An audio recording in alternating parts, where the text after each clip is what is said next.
दोस्तों, शाम की 4 बड़ी खबरें। फौजी जवान इतना मजबूत और पत्नी से तंग आकर दुनिया छोड़ी। और दोस्तों, परिवार किस तरह बिखर रहे हैं और फौजियों के लिए एक ये चुनौती बनती आ रही। मैं बात करूंगा जम्मू कश्मीर में बड़ा धमाका और वहां पर सेना के जवान आए हैं चपेट में। और बात करूंगा, यानी कहा गया है कि संसद हो सदन हो ये हमारी जागीर नहीं है। कौन कह रहा है? नेता कह रहे हैं, लेकिन वो मैं कह रहा हूं 1947 से आपकी जागीर है। कह रहे हैं कि छात्रों पर हमला क्यों किया गया? बिल्कुल सही बात है।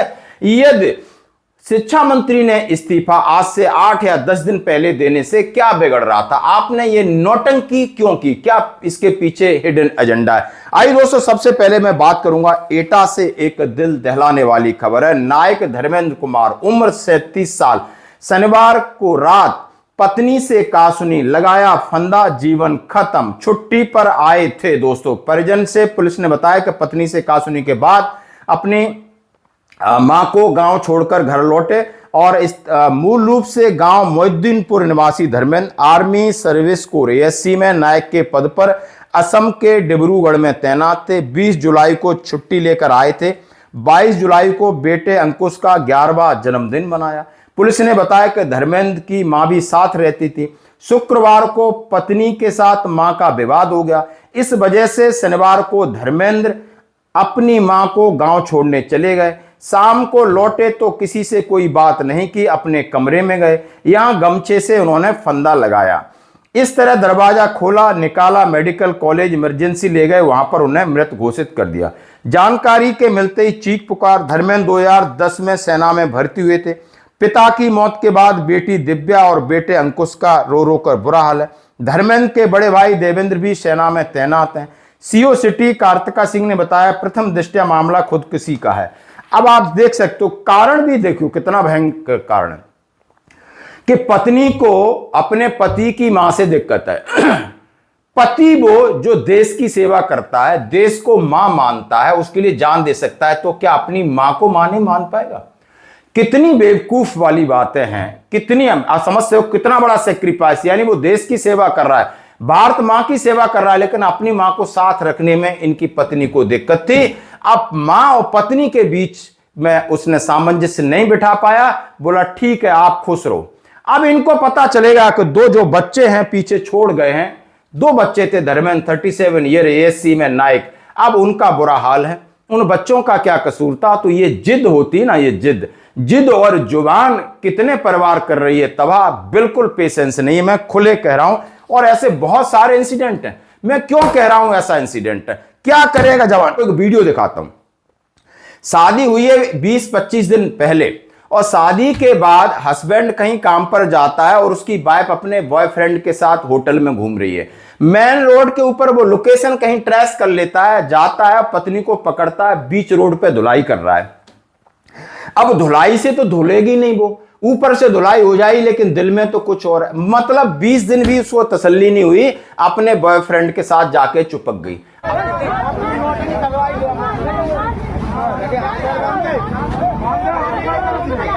हाथ पैर बांधो।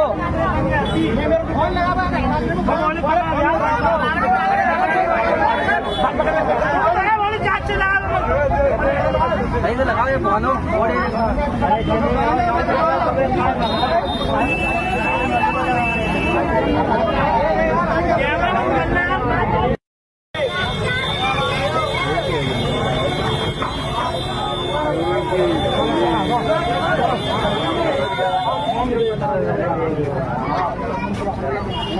आया मम्मी आओ, अभी आया।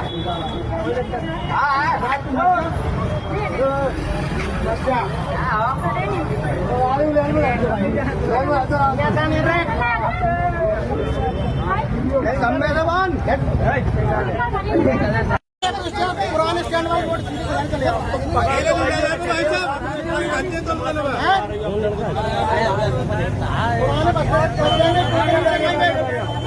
गाड़ी मिल जाए, सीधा चले आओ।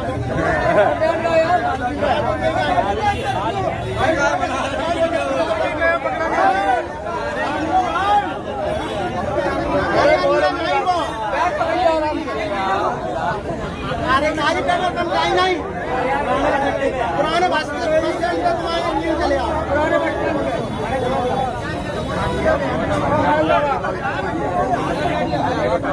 अब क्या करेगा? ऐसे में यदि ये सिविलियन है या फौजी आदमी होगा, वो तो 6 महीने बाद आएगा, उसकी तो लंका लगी जाएगी, फिर वो क्यों शादी में रहेगा? क्यों ऐसे इंसान के साथ रहेगा? क्यों उससे प्यार ही नहीं है, भरोसा नहीं है, क्यों रहेगा? आप बता सकते हो। ये जो इसने जो किया, एक सामाजिक पहलू है इसका, जो हमारी संस्कृति का पहलू कि मां से बड़ा कोई नहीं होता है। अब मां से इसकी वाइफ को दिक्कत है। दूसरी बात है, शादी नहीं किया, वो काम पे गया और ये अपने बॉयफ्रेंड के साथ चले गए। अब फौजी आदमी क्या करेगा? वो तो बॉर्डर पे जाएगा, 3 महीने 4 महीने बाद छुट्टी मिलेगी, इसका मतलब उसका तो भरोसा तार तार हो जाएगा। फिर वो क्यों पैसे देगा? क्यों इस जीवन में इसको लेकर के आगे बढ़ेगा? कहीं शांति होगी? आप इसके ऊपर करिए कमेंट्स। अब मैं बात करूंगा जम्मू कश्मीर बारामूला उड़ी सेक्टर से मंगलवार को एक चिंताजनक खबर आई है। देश की सुरक्षा में दिन रात भारतीय सेना के 2 जवान एलओसी के पास जोरदार माइन विस्फोट हुआ है और वहां पर घायल हो गए और इनको हॉस्पिटलाइज कराया गया है। और दोस्तों, जब बताया जा रहा था कि वो नियमित पेट्रोलिंग पर थे और वहां पर एक पुरानी माइन फट जाती, जबरदस्त धमाका होता है, पूरे इलाके में दहशत हो जाती है। और वो दफेदार विजय कुमार 42 वर्ष और नायक शरणप्पा अंगारी 28 वर्ष के रूप में उनकी पहचान हुई है और दोनों राष्ट्रीय राइफल्स के बहादुर सिपाही हैं। हम अपने चैनल और व्यूअर्स की तरफ से ईश्वर से प्रार्थना करते हैं कि घायल जवान जल्दी ही स्वस्थ हों, ठीक हों और उन्हें कोई बड़ी हानि ना हो। धन्यवाद दोस्तों। अब मैं बात करूंगा नौटंकी की। अब ये नौटंकी नेता किस तरह करते हैं, यानी जंतर मंतर पर एजिटेशन चल रहा है, वहां पर अच्छे बुरे बराबर, मैं कह रहा हूं कि इनोसेंट स्टूडेंट भी हैं, उसके बाद देशद्रोही भी हैं, सेना द्रोही भी हैं, समाज द्रोही भी हैं और बलगर हैं, गंदे हैं, कचड़े लड़के हैं, लड़कियां भी हैं, खुलेआम इस बात को कह रहे हैं। अब इनके ऊपर इस तरीके से अमित शाह जी से सवाल पूछा जा रहा है, प्रियंका गांधी ने, उनके ऊपर आपने आंसू गैस क्यों छोड़े? महोदय, ये सदन यहाँ बैठे हुए सांसदों की जागीर नहीं है, ये इस देश की अमानत है।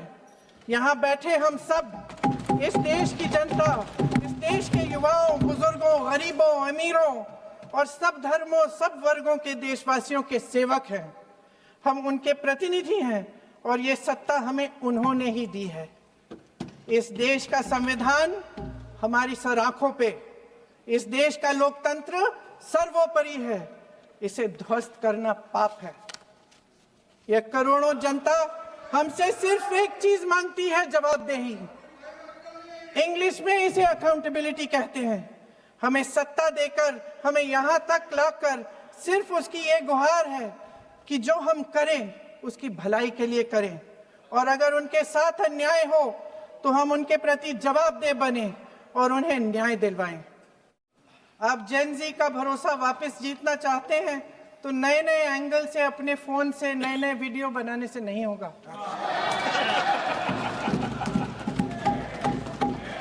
प्रधानमंत्री जी को कैमरे का एंगल नहीं, दिल का एंगल बदलना पड़ेगा।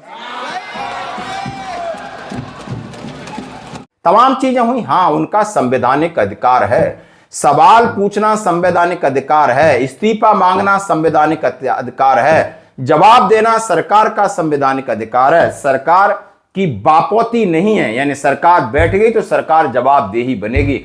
यदि नीट के पेपर लीक होते हैं और वहां पर कई बच्चों ने अपना जीवन खत्म किया है तो शिक्षा मंत्री को तत्काल प्रभाव से इस्तीफा दे देना चाहिए या वहां से उसको बर्खास्त कर देना चाहिए, लेकिन नहीं, आपने इस चीज को बिल्कुल नजरअंदाज किया। ये आपकी फेल्यूर है, ये आपकी फेल्यूर। अब आप इसको दूसरे तरीके से घुमा रहे हो, वो आपकी गलती है।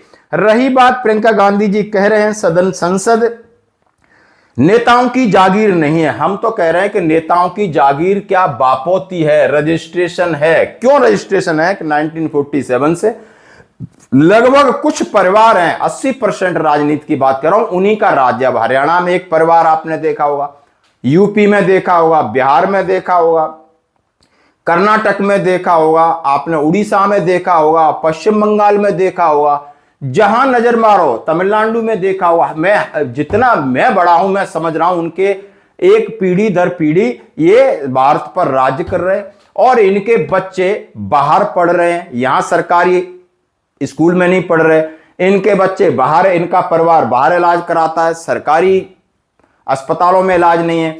मतलब जितनी सरकारी व्यवस्थाएं ये दबे कुचले और इनको कोई फर्क नहीं पड़ता। इनका धंधा विदेश में, परिवार विदेश में, बिजनेस सब कुछ विदेश में, और ये फिजिकली यहां पर एक नौटंकी कर रहा है, बाकी इनका सब कुछ वहां पर है। और ये आगे कम से कम 200-500 साल का इनका इंतजाम है, और बच्चे यहाँ वहां से यहाँ आएंगे पढ़ लिख के, और यहाँ उन्हें नेता बना दिया जाएगा। तो ये आपकी जागीर है, और आप राजा हो, और जनता आपकी वो क्या, जनता के प्रतिनिधि, जनता आपकी गुलाम है। आप इसके ऊपर क्या प्रतिक्रिया दोगे? धन्यवाद। किस बच्चों की जान गई, आत्महत्या उन्होंने की।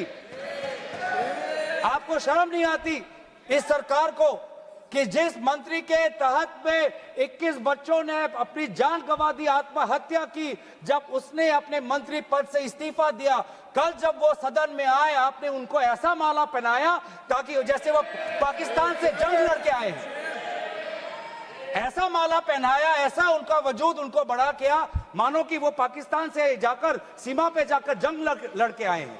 ये है उनकी सच्चाई। दुख लगता है।